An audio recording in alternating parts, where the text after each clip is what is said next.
Hello students and welcome to our YouTube channel. In this video we will study about the first chapter of economics, development.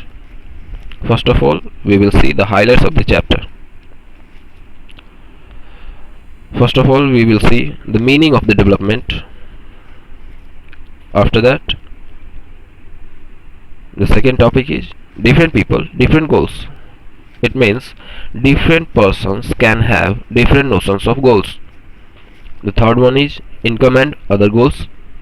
In this topic we will study important factors other than income. The fourth one is national development. In this topic we will study important factors other than income that determines development of a nation.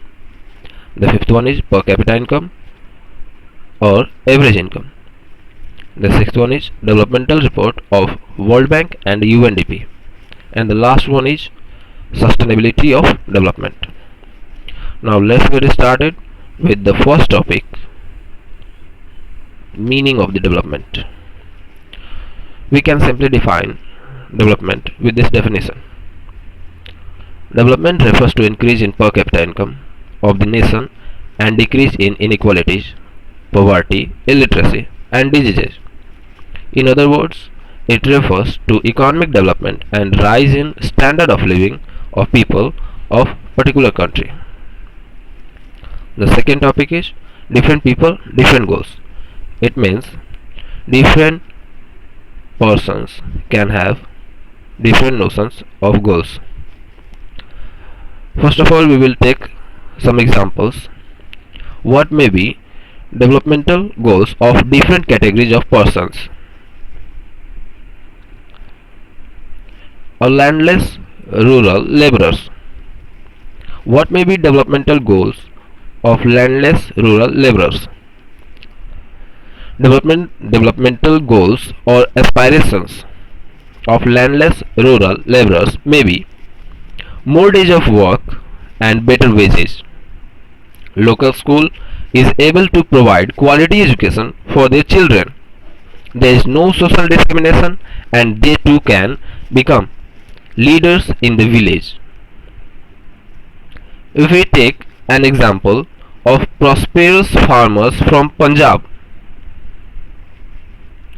then developmental goals or aspiration of prosperous farmers from Punjab may be assured a high family income through higher support prices for their crops and through hardworking and cheap laborers. They should be able to settle their children abroad. Another example may be a girl from a rich urban family. Her developmental goals or aspirations may be she gets as much freedom as her brother and is able to decide what she wants to do in life.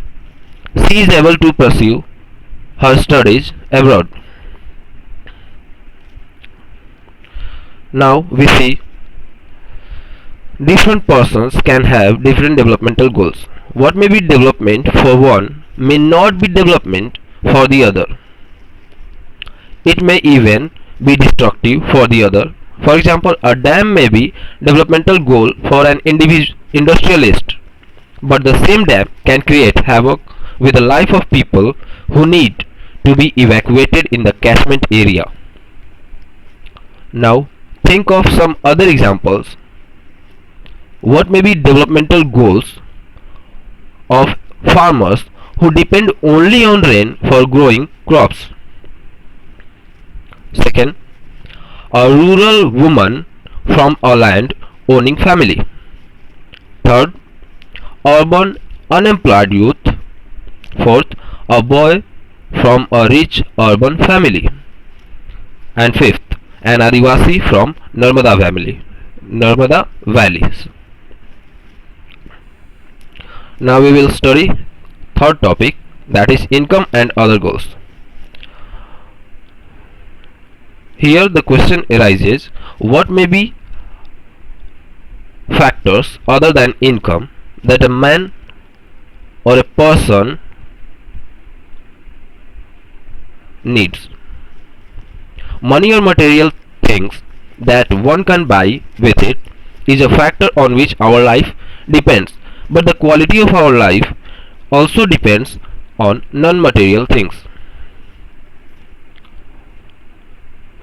रुपया, पैसा, या फिर सामान जिसको हम लोग पैसे से खरीद सकते हैं, वो एक फैक्टर है जिस पर हमारा लाइफ डिपेंड करता है, लेकिन हमारे जीवन का क्वालिटी वो नॉन मटेरियल थिंग्स पर भी डिपेंड करता है. कुछ ऐसे फैक्टर है जो इनकम के अलावा भी ध्यान में रखना जरूरी है, जैसे equal treatment, freedom, security, respect. If we'll take another example, if a person gets a job in a far-off place, before accepting it, he would try to consider many factors apart from income, such as facilities for his family, working atmosphere, opportunity to learn, etc. In another case, a job may give you less pay but may offer regular employment that enhances your sense of security. However, another job may offer high pay but no job security and also leave no time for your family. This will reduce your sense of security and freedom. अगर दूसरे case में देखें, आपको एक job मिलता है जिसमें आपको कम सैलरी मिलता है और रेगुलर एम्प्लॉयमेंट का ऑफर होता है, जिससे आपका सेंस ऑफ सिक्योरिटी बढ़ता है. जबकि एक दूसरा जॉब होता है जिसमें आपको ऊंचा सैलरी तो मिलता है, ज़्यादा सैलरी तो मिलता है, लेकिन जॉब सिक्योरिटी कोई नहीं है और इसके साथ साथ आपके पास आपकी फैमिली को देने के लिए टाइम भी नहीं है. ऐसा होने से आपका सेंस ऑफ सिक्योरिटी और फ्रीडम दोनों में कमी आती है.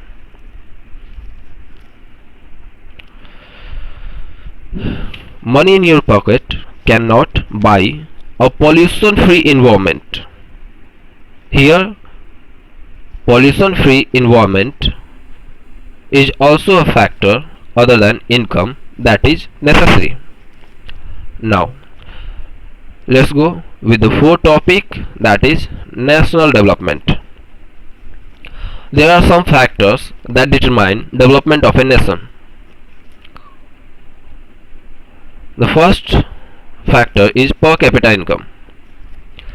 The simple definition is the total income of a country divided by the population is called the per capita income of that country. As per the World Developmental Report 2006, the per capita income in India was 28,000 rupees per annum.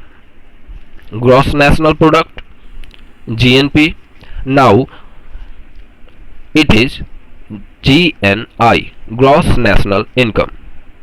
Gross National Product is an estimate of total value of all the final products and services turned out in a given period by the means of production owned by a country's residents. GDP or Gross Domestic Product is the monetary value of all finished goods and services made within a country during a specific period. Infant mortality rate, the number of children who die before completing 1 year out of 1000 births is called the infant mortality rate.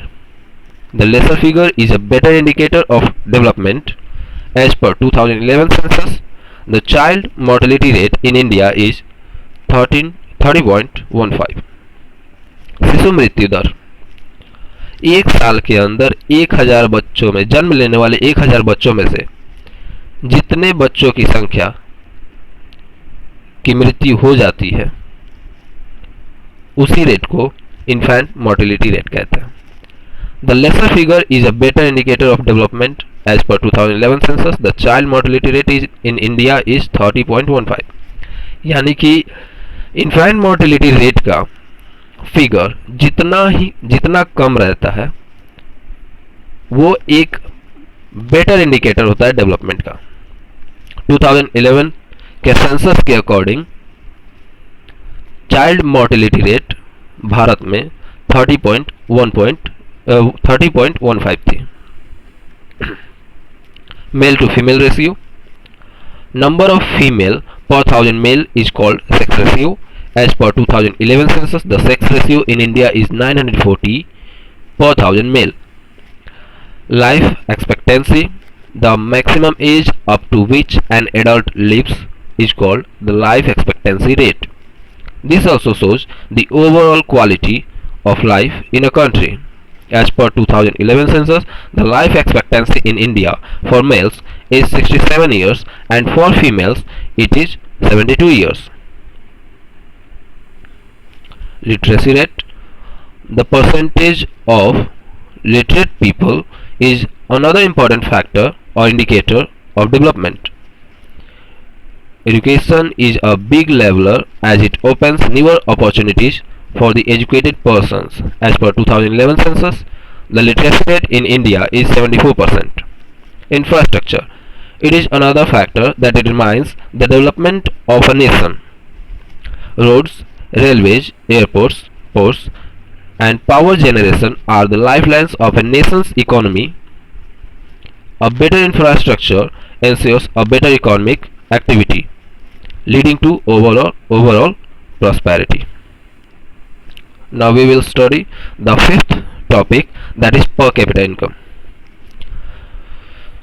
We have already seen that the definition of per capita income, the total income of a country divided by the population of that country, is called the per capita income of that country. In World Development Reports brought out by the World Bank, this criterion is used in classifying countries. Countries with per capita income of US dollar 12,616 per annum and above in 2012 are called rich countries, and those with per capita income of US dollar 1035 or less are called low income countries. India comes in category of low middle income countries because its per capita income in 2012 was just US dollar 1530 per annum. Here, while averages are used for comparison, they also hide disparities. Now the question arises, so averages are used for comparison, they also hide disparities. We can show this with this example. This data is of two countries, country A and country B. There are only five. For simplicity, we taken only 5 citizens in country A and country B. Monthly income of the citizens in country first 9,500, 10,500, 9,800, 10,000 and 10,200. Similarly, the salary of first person in country B is 500, second person 500, third person 500, fourth person 500 and the fifth person 48,000.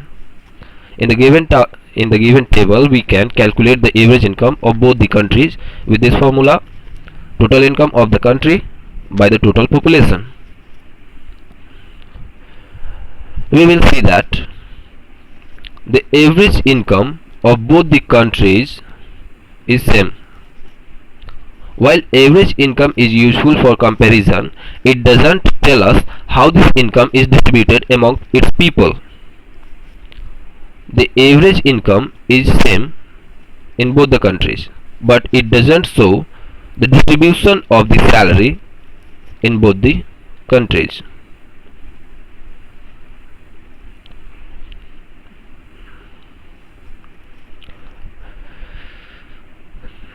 Now we will see the sixth topic, that is developmental report by World Bank and UNDP.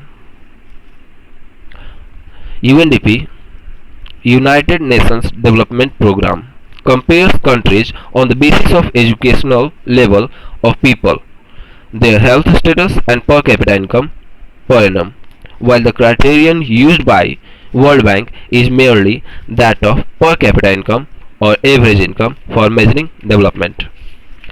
Here a question arises: in what respect is the criterion used by the UNDP for measuring development report from the one used by the World Bank? The answer is UNDP compares countries on the basis of educational level of people, their health status and per capita income per annum, while the criterion used by the World Bank is merely that of per capita income or average income for measuring development.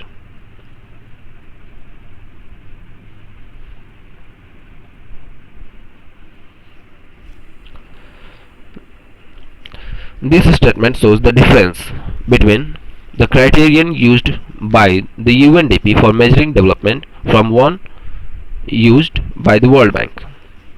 Now, the last topic is sustainability of development.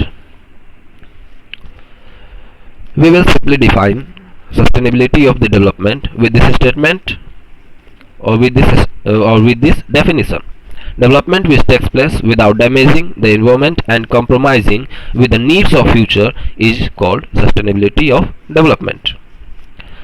Here the question arises: why is the issue of sustainability important for development? Resources are essential for development, but their availability is less. So as to make them last for a longer time, sustainable development is must. Sustainable development is the development without making an undue drain on our resources, so that even our future generation can use these resources. Here is a statement that is given by Mahatma Gandhi. The statement is: the earth has enough resources to meet the needs of all, but not enough to satisfy the greed of even one person. We need to explain this statement. This statement is given by Mahatma Gandhi. It means that the earth has abundant resources to satisfy everyone's needs, but in our greed and hurry to develop, we have been recklessly exploiting these resources. In the name of development, we have indulged in activities such as deforestation, overgrazing, encroachment into forest land, overuse of groundwater, use of plastics, etc. The exploitation of natural resources not only harms the environment but may cripple the future generation of the development process itself. Thank you friends. इस video को देखने से आपको ये फ़ायदा होगा कि आपको इस वीडियो से आप नोट्स भी आसानी से तैयार कर सकते हैं। अगर आपको ये वीडियो अच्छा लगे तो इसको शेयर भी किया कीजिए। Thank you.